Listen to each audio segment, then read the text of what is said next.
Ang kaibahan lang kasi ngayon, kuya, hindi na yung ibang tao na naghanap ng promoter, 'di ba? Dati kasi doon tayo nasisira eh, kasi yung ibang tao yung naghanap ng promoter eh, kaya napunta tayo sa mga So Diba? ngayon, ang ginawa ko na kasi ngayon sa totoo lang para malaman ng lahat, ang ginagawa ko kasi ngayon, ako na ang naghahanap ng promoter para wala nang ibang magpabida-bida ba.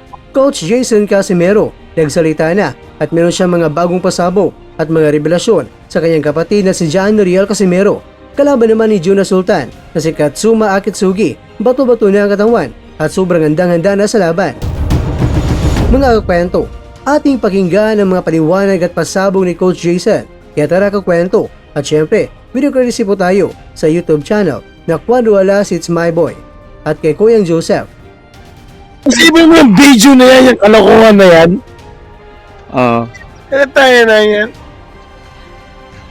Yung time na yan, kuya, ako lang mismo yung naglakad ng visa ko.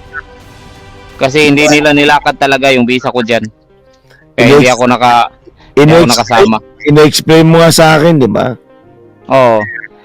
Tapos sabi nila, 'di ba? Sabi nila may COVID kaya hindi na trabaho yung visa ko. Bakit yung time na yan, may COVID pa naman yan? Bakit ako nakapunta sa Sa sa Amerika. US?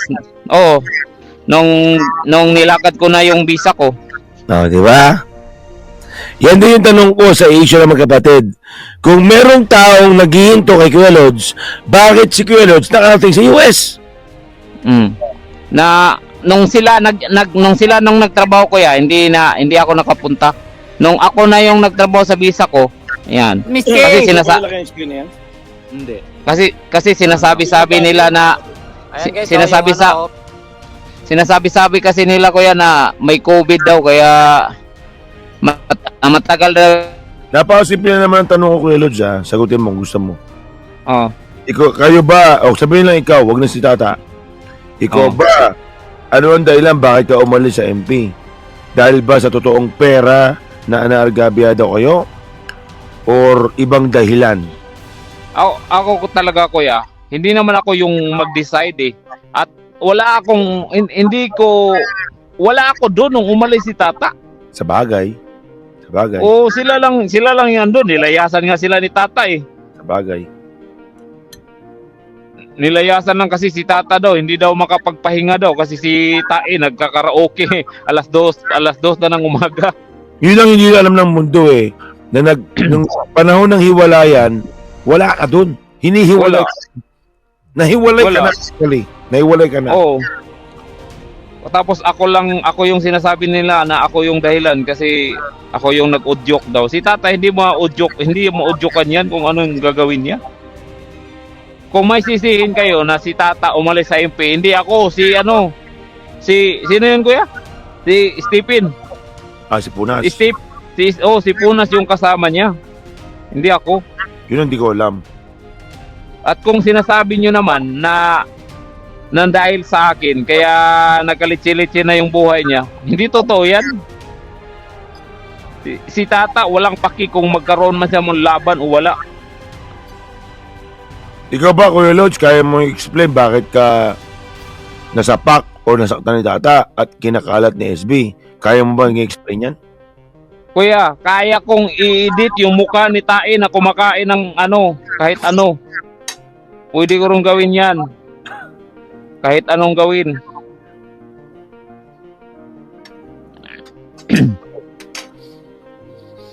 Pero nakakatawa dito, Jason, na simula nung nawala si Tata sa MP, nawala na rin si Butike. Ano ang dahilan? Yan yung iniiyak-iyak niya. Diba?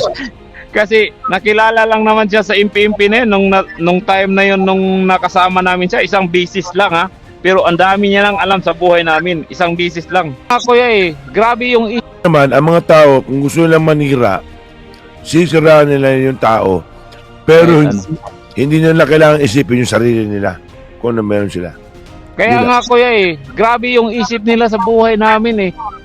Kawawa na daw yung dalawang magkapatid, wala nang laban dahil sa kapatid niya. Di ba? Nangyari ba? Nangyari ba? Iwan ko sa kanila, yun yung mga sabi-sabi nila eh. Di ba? Tapos kinukurakot ko lang daw si Tata, di ba?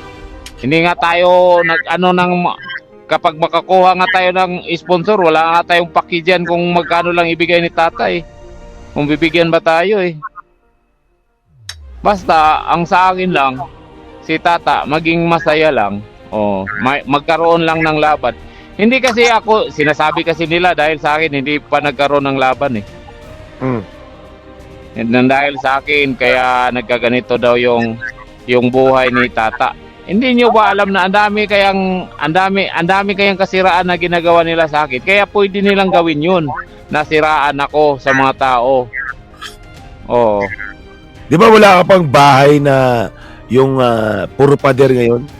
Ang kaibahan lang kasi ngayon, kuya, hindi na yung ibang tao na naghanap ng promoter. 'Di ba dati kasi doon tayo nasisira eh, kasi yung ibang tao yung naghanap ng promoter eh, kaya napunta tayo sa mga So Diba? ngayon, ang ginawa ko na kasi ngayon sa totoo lang para malaman ng lahat, ang ginagawa ko kasi ngayon, ako na ang naghahanap ng promoter para wala nang ibang magpabida-bida ba na ako naghanap diyan, ako nagbigay niyan, walang utang na loob yung mga na yan, di ba? Parang na ako eh. So, ako na talaga.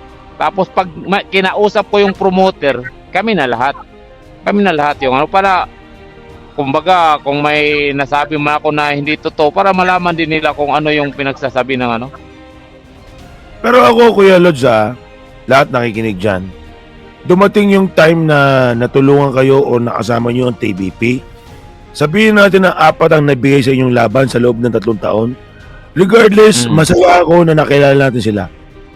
Samantala, ganito na ang katawan sa kalaban ni Sultan na si Akitsugi at ang laban nila ay ngayong July 12 na Sabado sa Amerika at July 13, Linggo naman sa Pilipinas.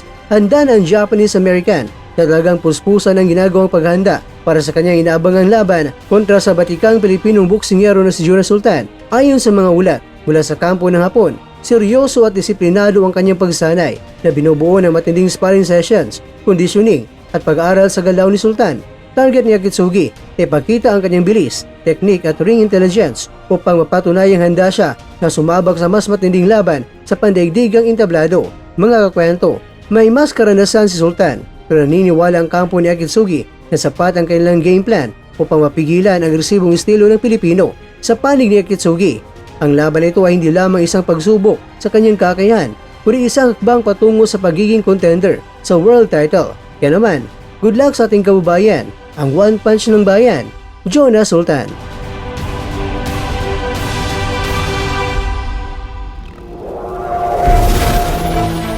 At dyan, nagtatapos ang ating kwento.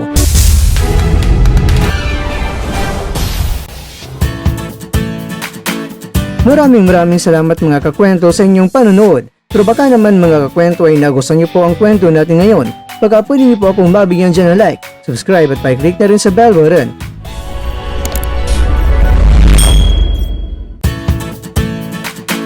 Pero bago tayo tatapos mga kwento, syempre, shoutout po muna tayo dyan sa ating mga kakwento. Kay kakwentong Bonbon Bonnie, kay kakwentong Nick, kay kakwentong Jazz Manalang, at kakwentong nanonood ngayon, shoutout sa iyo dyan. Bueno, dito na po muna ang ating kwentuhan at abangan nyo na po ating susunod na video. At dito lang po yan sa isang channel na kung saan maaring ito'y mga kwentong di pa na kwento sa inyo.